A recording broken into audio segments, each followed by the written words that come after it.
தாவேகா கழகம் குதிரை பேர அரசியல் செய்கிறது. தலைவர் சிம்பிளா முடிச்சார், இது குதிரை பேர அரசியல் இல்ல, இது குதிரை வேக அரசு. அது அவர் சிம்பிளா பேசி முடிச்சிட்டார். அண்ணா ரொம்ப நல்லவர், அதோட முடிச்சிட்டார்.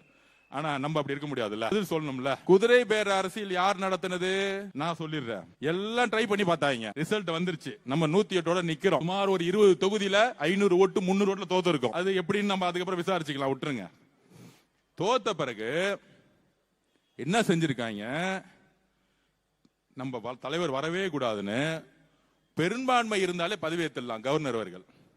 ஆனா கவர்னர் அவர்கள் கூப்பிட்டு நீங்க பெரும்பான்மையை காமிங்க, சிங்கிள் லார்ஜஸ்ட் பார்ட்டி, அவங்களை கூப்பிட்டு பதவியேற்றலாம்.